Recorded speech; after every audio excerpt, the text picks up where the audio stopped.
that China, Sichuan, has ordered the shutdown on 26 Bitcoin mining farms. Bitcoin hash rate falls 17% overnight after China crackdown. And again, 26 mining farms are having their power cut.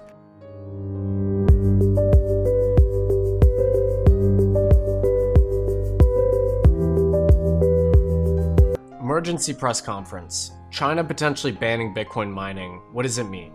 So earlier today, some reports started to come out that China might be getting more aggressive in terms of targeting miners.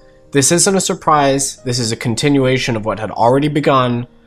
Mining was already banned in the province of Inner Mongolia, which is heavily coal-powered. Is this good or bad? Well, people like me have actually been asking for this to happen.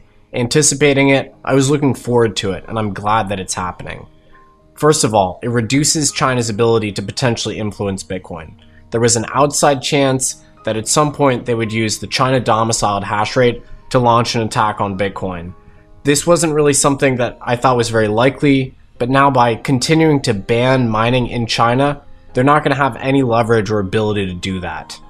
Second of all, this is good as far as Bitcoin's carbon footprint is concerned. As we all know, there's lots of coal in China, and that was partly used for mining. By banning mining in places that are coal-powered, China is reducing Bitcoin's aggregate carbon emissions. This is an effective subsidy to Western, cleaner-based miners, and so it dramatically improves the emissions factor of the Bitcoin network. So this is something we should be celebrating. Now, with regards to security, is this going to make Bitcoin less secure? Not really. Bitcoin security doesn't really increase with a single marginal unit of hash rate. Bitcoin is overwhelmingly secure. It's secure at many thresholds. Even if hash rate were to drop by 50 or 80%, it would still be considered secure. The worst that will happen will be if hash rate goes offline, blocks might be slower for a week or two. That's really it. So in short, this is good for Bitcoin's climate impact. This reduces China's leverage over Bitcoin, and it doesn't really affect its security. It's a good thing. Bitcoin is in a bull market. This is not debatable. And to prove this to you, let's head on over to Willy Woo, on-chain expert. He looks at what is going on-chain. We've never been able to do this to an asset class in history before. But because everything is on the blockchain, and finally, we have years of data that we can compare it to, many people don't know this data is available, and this is very revealing. Oh my, Rick Astley is back. What does this mean? That means that the people buying Bitcoin today have a history. They're never going to give it up. Coins are moving back to the hodlers who never deserted Bitcoin in the first place. Again, we're looking at the Bitcoin supply chain for circulating supply, TLDR. Wallets that have a history of accumulating Bitcoin and selling very little are buying this dip hardcore, and that is undisputable. We just looked at the previous chart was a 30-day sum of coin movement, but now we're going to move in to a 7-day view showing greater granularity. We can see how the mass of coins dumped out to speculative hands are being reaccumulated by strong hands in a pattern very similar to the pandemic recovery, which took 8 weeks to recover. But take a look at this. So this is the pandemic. This is where we are now. Do you remember how much fear and uncertainty and doubt was in the market when Bitcoin dipped this much and stayed low for this long? We saw a huge spike in people buying and continued to see that for 8 weeks. We're seeing almost the exact same thing happen here.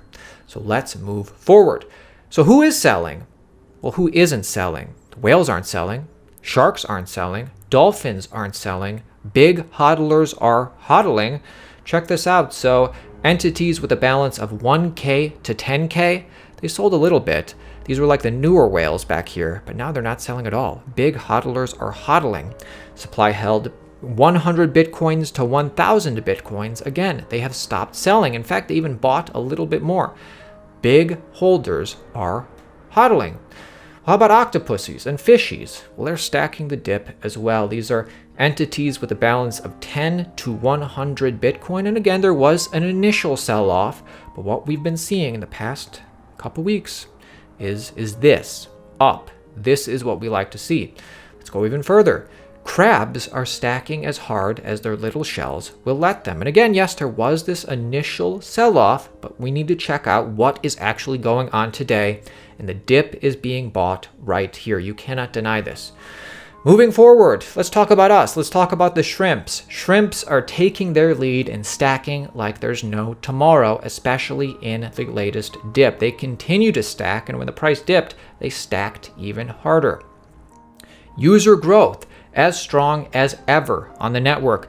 A network is only as strong as its users. A network is only as strong as its growth, and we're seeing network growth as strong as ever. So yeah, Bitcoin is definitely in a bear market, folks. Sarcasm. Now here's the thing, guys. This is the first cycle where people are realizing that Bitcoin and crypto, but more specifically Bitcoin, is here to stay. Every other cycle in Bitcoin's last 12, 13 years, people were looking to cash out their Bitcoin because they didn't want to be the last to sell. They didn't realize that Bitcoin had a future. Most people still don't. But the people in the know, like us, like people who subscribe to our channel, are realizing more than ever, and also like the big whales, like we just saw, that Bitcoin is here to stay, and we're in a bull market. Now let's move forward. DeFi is exploding, unequivocally so. Last year, we saw 82 million unique addresses. Now there are over 150 million. This data is compelling. I tweeted this out. If you follow us on Twitter, you already saw this. Dune Analytics. Let's go over. This is awesome. So what we're looking at is total DeFi users over time. A user is a unique address. Since a user can have multiple addresses, the numbers below are overestimates. But, we can look at the trend. So we're going to see total DeFi users and then users for specific protocols. As you recall, before 2018, DeFi was really nothing. Only in 2019 did we first start reporting on it and it first started becoming a thing. In 2020, I got real bullish on DeFi. People were still very bearish in 2020, but I kept trying to show you guys, the metrics are trending up so much in 2020. There's no way this thing isn't going to explode. And it did. And the metrics are still trending up. So let's get to some specific protocols. We'll just go through them real quick, but you can take a look at what the charts look like.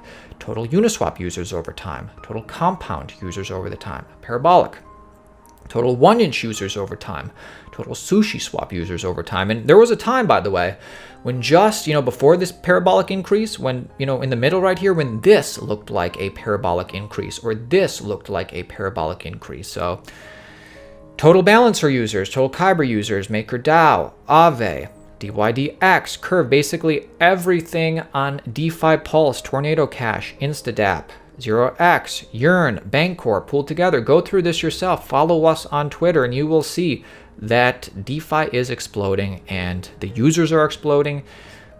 It's just undeniable that we are at the forefront. We're at the cutting edge of this crypto growth, and most people do not realize that this is happening. Now, beyond that, there's so much building. The crypto space is so much more interoperable today than it has ever been. And last cycle, interoperability was only a myth. Well, now it's a reality. Ren Bridge adds support for Bitcoin on Solana.